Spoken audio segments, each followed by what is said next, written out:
অনেকে নিজের অবস্থান নিয়ে সুখী না, এরকম আছে না নাই? আল্লাহ আমার এটা দিল না রে, ওইটা দিল না রে, পাইলাম না রে, কিচ্ছু হয় না, কি করবো জীবনে, হতাশ।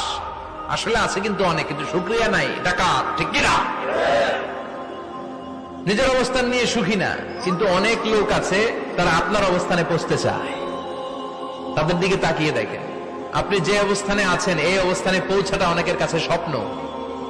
তারা প্রতিনিয়ত সংগ্রাম আর স্ট্রাগল করে যাচ্ছে আপনার অবস্থানে পৌঁছতে, আর আপনি এটা নিয়ে সন্তুষ্ট না।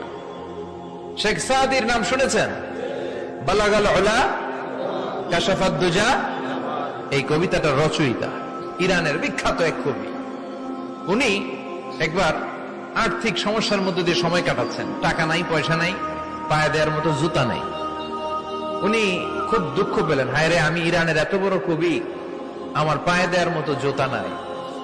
দুঃখ ভরা মন নিয়ে রাস্তায় হাঁটতে বেরোলেন। হাঁটতে হাঁটতে হঠাৎ দেখলেন একটা লোক শুয়ে শুয়ে কাঁদছে, ওই লোকটার দুইটা পাই নাই, পাই নাই।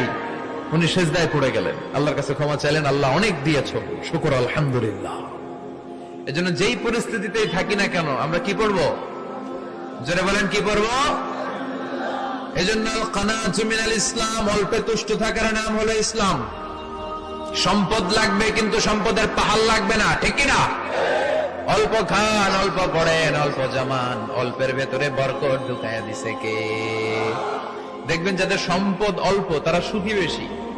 জরিপে এটা দেখা গিয়েছে, অনেক সার্ভেতে এটা এসেছে, যারা সম্পদশালী এরা দুঃখী বেশি, এদের দুঃখ বেশি, টেনশন বেশি। খুব স্বাভাবিক, টাকা যার বেশি রোগ তার বেশি, টাকা যার বেশি টেনশন তার বেশি, টাকা যার বেশি ঘরে শান্তি তার কম। আছে না নাই?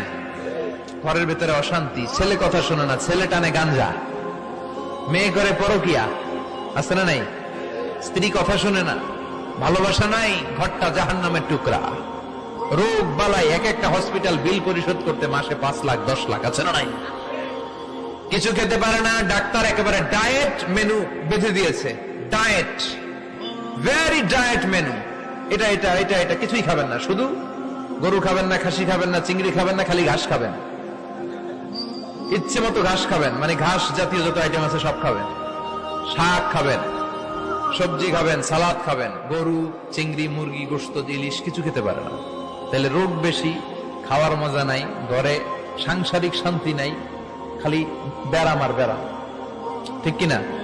কিন্তু সম্পদের পাহাড় ঘটেছে। আর অল্প যারা খায়, অল্প পড়ে, রিক্সাওয়ালা, কুলিওয়ালা, অল্প বেতনের চাকরি, কিন্তু হক হালালি মেনে চলে, দেখবেন শান্তি আছে অনেক। হ্যাঁ, বাসা ভাড়া দেয়, ফ্যামিলি চালায়।